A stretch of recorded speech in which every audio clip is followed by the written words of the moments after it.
সে ভালোবাসে না, আবার ছেড়েও যায় না, তাহলে কি করতে হবে? তোমার লাভার্স তোমার সাথে কথা বলছে না, তোমার সাথে দেখা করছে না, তুমি তাকে সরি বলতে বলতে হাঁপসে গেছো, কিন্তু তবুও সে মানছে না। কিন্তু এই দিকে আবার সে দুঃখী দুঃখী স্যাড স্ট্যাটাস লাগাচ্ছে, সে ফিরেও আসছে না, আবার ছেড়ে যে চলে যাবে সেটাও যাচ্ছে না, ব্রেকআপ বলছে না। তো তুমি খুবই সমস্যায় আছো, তুমি কি করবে এরকম পরিস্থিতিতে সেটা বুঝতে পারছো না। তাই এই ভিডিওতে তোমার এই সমস্যাকে চিরতরে শেষ করে দেব। ফলো করো।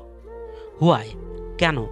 দেখো, সে এরকম তোমার সাথে কেন করছে, এই রকম সিন কেন তৈরি হয়েছে, সে ভালোবাসছে না, এরকম সে কেন করছে? তো দেখো, এই দুটির মধ্যে যে কোনো একটা কারণে সে তোমার সাথে এরকম ব্যবহার করছে। Not interest, interest. প্রথম কারণ এটা হতে পারে, সে নট ইন্টারেস্ট তোমার ওপর, সে তোমার ওপর ইন্টারেস্ট নিচ্ছে না। যদি তোমার পার্টনার তোমার কাছে কোনোভাবেই ফিরে আসতে চাইছে না, সব কিছু করার পরেও, ক্ষমা চাওয়ার পর, বিভিন্নভাবে মানানোর পর, তাহলে এর মানে হলো সে তোমার ওপর ইন্টারেস্ট নিচ্ছে না, আগ্রহ নিচ্ছে না। দ্বিতীয় কারণ এটা হতে পারে, তোমার পার্টনার তোমার ওপর ইন্টারেস্ট, সে তোমার সাথেই থাকতে চায়, তোমাকেই চায়, কিন্তু সে না আসার নাটক করছে, কারণ সে তোমাকে জ্বলাতে চায়, তরপাতে চায়। সে দেখছে তাকে ছাড়া তুমি কেমন করো, তাকে পাওয়ার জন্য তাকে কতটা ভালোবাসো। দেখো, তুমি কিন্তু জানো না যে কোন কারণে সে তোমার সাথে এরকম করছে, এ দুটি কারণের মধ্যে তুমি জানো না। তাই এই পয়েন্টটা অ্যাপ্লাই করো। লাস্ট মিটিং মানে হলো, তুমি তোমার লাভার্সকে সরি বলবে, কিন্তু সেটা ফোন কলে নয়, মেসেজও নয়, বা অন্য কোনো মানুষের মাধ্যমে নয়, বা কোনো চিঠিতে লিখে নয়। তাকে সরি বলতে হবে একটা মিটিং অ্যারেঞ্জ করে, ফেস টু ফেস বলতে হবে। তুমি তাকে বলো, আমি শেষবারের মতো তোমার সাথে দেখা করতে চাই, আমি তোমার সাথে লাস্ট মিটিং করতে চাই, একবারই তোমার সাথে দেখা করতে চাই, আমার ইচ্ছে, আমি তোমাকে রিকোয়েস্ট করছি। তো এইভাবে যখন তাকে বলবে, তখন লাস্ট মিটিং বা শেষ দেখা করার কথা শোনা মাত্রই তোমার লাভার্স যদি রাজি হয়ে যায় দেখা করার জন্য, তাহলে 100% শিওর হয়ে যাও সে তোমাকে ছেড়ে দিতে চায়। তাই সে রাজি হয়ে যাচ্ছে, কারণ যদি সে তোমাকে ছেড়ে দিতে চায় তাহলে সে ভাববে, ঠিক আছে, তাড়াতাড়ি এর সাথে দেখা করে আমি ফ্রি হয়ে যাই, কাহিনী শেষ করে দিই, এখানে ব্রেকআপ হয়ে যাবে, আর আমি মুক্ত হয়ে যাব ঝামেলা থেকে। তো সে এতদিন হয়তো তোমাকে ভয়ে বলতে পারেনি বা সাহস পায়নি, কিন্তু তোমার কথা শোনা মাত্রই সে খুশি হয়ে যাবে। কিন্তু যদি দেখো সে রাজি হচ্ছে না দেখা করার জন্য, তাহলে 100% শিওর হয়ে যাও সে তোমাকে ছাড়তে চায় না, সে তোমারই আছে, সে শুধু তোমাকে পরীক্ষা করছে তুমি তাকে কত ভালোবাসো। এছাড়াও সে তোমাকে বোঝাতে চাইছে, তুমি বোঝো সে তোমার জীবনে খুবই গুরুত্বপূর্ণ মানুষ, সে খুবই ইম্পর্ট্যান্ট মানুষ তোমার, তাকে তার জন্য মূল্য দাও, প্রচুর ভালোবাসো, এটা সে বোঝাতে চাইছে। বা সে হয়তো এটাও ভাবতে পারে, যদি আমি তার সাথে দেখা করতে যাই তাহলে তো আমার পার্টনার আমাকে মানিয়ে নেবে, আর আমি তো চাই না এত তাড়াতাড়ি মানতে, আমি তো ওকে আরও তরপাতে চাই। তো এই কারণেও সে তোমার সাথে দেখা করতে আসবে না। তো যদি সে না আসে তাহলেও টেনশন নেওয়ার কোনো দরকার নেই, এই পয়েন্টটা অ্যাপ্লাই করো। দ্বিতীয় point, sorry with less attitude. দেখো, সে যদি দেখা করতে আসে তাহলে তো ওকে, আর যদি দেখা করতে না আসে তাহলে তাকে রাস্তাঘাটে যেখানেই পাবে তার সামনে গিয়ে তাকে সরি বলো, লেস অ্যাটিটিউডের সাথে। মেন কথা, তার সামনে গিয়ে সরি বলতে হবে, তুমি যেখানেই পাও তাকে।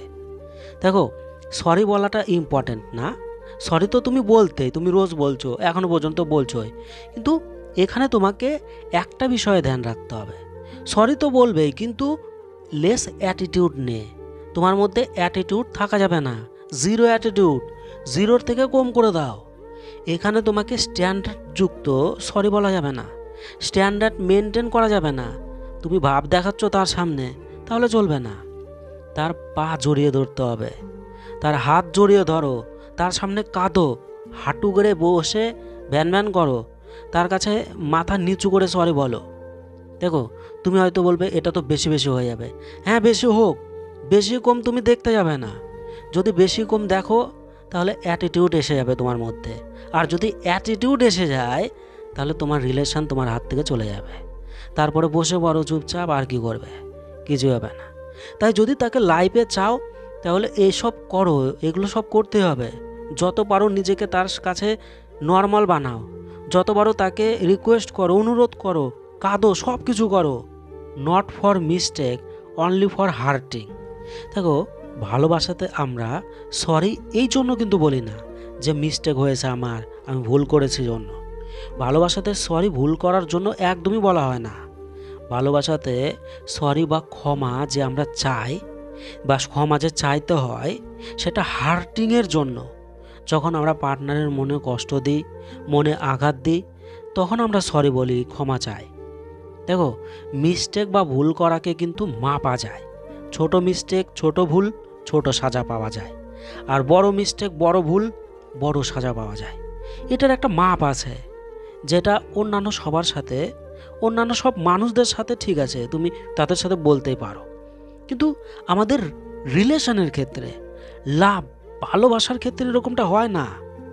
আমরা যখন ভালোবাসার মানুষটাকে হার্ট করি, যদি আঘাত দিই মনে, মানে আমাদের কোনো কথাতে বা কোনো কাজের ফলে যদি পার্টনার হার্ট হয়, যদি পার্টনারের মনে আঘাত লাগে, তাহলে তখন আমরা সরি বলি। হয় আমরা ভুল করি বা ভালো করি, এটা তো কোনো যায় আসে না। তোমার সঠিক কথাতেও যদি তোমার পার্টনারের মনে কষ্ট পায়, তাহলে তোমাকে সরি বলতে হবে। ধরো তুমি এমন কিছু করেছো যেটা ভুল ছিল, কিন্তু পার্টনার মনে কষ্ট পায়নি, তাহলে সেখানে সরি বলার কোনো দরকার নেই। তো এই কথাটা মনে রেখো, আমরা যদি পার্টনারের মনে কষ্ট দিই, তাহলেই তার জন্য সরি বলি। দেখো, যখন আমরা কাউকে হার্ট করি, মনে আঘাত দিই, তখন সেই মনের ব্যথাকে মাপার কোনো কিছু তৈরি হয়নি। তাহলে তুমি কিভাবে জানবে সে তোমার উপর কতটা হার্ট হয়েছে, কতটা কষ্ট পেয়েছে? তাহলে তো সরি তোমাকে প্রচুর বলতে হবে, যতটা বলা যাবে ততটা বলো। এই জন্যই আমি তোমাদের বলেছি, তার পায়ে পড়তে হলেও পড়ো, কোনো সমস্যা নেই। আর তুমি যদি এরকম করতে ভাব নাও, যদি অ্যাটিটিউড দেখাও, ঠিক মতো না করো, তাহলে তোমার রিলেশনশিপ বাঁচবে না। আর যদি এরকম করো, আমার কথা যদি মানো, তাহলে আমি গ্যারান্টি দিচ্ছি তোমার রিলেশনশিপ আবার রিস্টার্ট হবে, আবার তাকে একইভাবে আগের মতোই পাশে পাবে।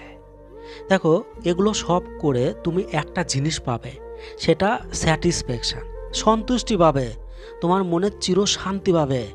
মানে তুমি যেহেতু তোমার তরফ থেকে সব কিছু করেছো তাকে পাওয়ার জন্য, এমনকি তার পা পর্যন্ত ধরেছো, আর এর থেকে বেশি তুমি কি করতে পারবে? সবই করেছো। তো একটা স্যাটিসফ্যাকশান পাবে তুমি, যে তোমার তরফ থেকে তুমি কোনো খামতি রাখোনি তাকে মানানোর। তাই তোমার মন হালকা হবে, তুমি শান্তি পাবে। তো এই সব কিছুই তুমি এই দুই ক্ষেত্রের জন্য করবে, হয় সে তোমার উপর ইন্টারেস্ট থাক বা নট ইন্টারেস্ট থাক, দুই ক্ষেত্রে এটা অ্যাপ্লাই করবে। দেখো, এই সব কিছু করার পরেও যদি দেখো সে তোমার প্রতি ইন্টারেস্ট নিচ্ছে না, সে ফিরে আসছে না, ভালোবাসছে না, তাহলে তাকে ইগনোর করা শুরু করো। এই যে প্রথমটা আছে না, ইফ নট ইন্টারেস্ট ইগনোর, সেটা করতে হবে। অগ্রাহ্য করা শুরু করো, তুমিও আর তাকে পাত্তা দেবে না। আর যদি দেখো সে মেনে যাচ্ছে, সে মেনে গেছে, তোমার সরি অ্যাকসেপ্ট করছে, তুমি কান্না করছো, সে বুঝছে, তোমার দুঃখ কষ্ট সে বুঝছে, তাই সে যদি ইন্টারেস্ট নেওয়া শুরু করে, তোমাকে যদি সে বলে যে ঠিক আছে এভরিথিং ইজ নর্মাল, সে তোমাকে আবার ভালোবাসা শুরু করেছে, যে আছে না দ্বিতীয়টা, দেখো, ইফ ইন্টারেস্ট ডিক্রিজ সাপ্লাই, তার মানে হলো সে যখনই তোমার প্রতি ইন্টারেস্ট নেওয়া শুরু করবে, তখন তুমি ডিক্রিজ করে দেবে সাপ্লাই, তোমার তরফ থেকে সাপ্লাই কমিয়ে দেবে, সামান্য কমাবে, বেশি না কিন্তু, অল্প একটু কমাবে, একদমই কিন্তু কমাবে না, সামান্য কমাবে। তাহলে তোমার সম্পর্ক খুবই স্পিডে এগিয়ে যাবে, সে প্রচুর ভালোবাসা শুরু করবে, অনেক তাড়াতাড়ি পাগলের মতো ভালোবাসা শুরু করবে তোমাকে, গ্যারান্টি। তো দেখো, সবই ক্লিয়ার করে দিলাম, পাওয়ারফুল ভিডিও, কাজে লাগাও। কিছু বলার থাকলে তোমরা কমেন্টে জানাও, ভিডিও বানিয়ে অবশ্যই তোমাদেরকে দেব। তো ভালো থেকো, অনেক ভালোবাসা রইলো, বাই।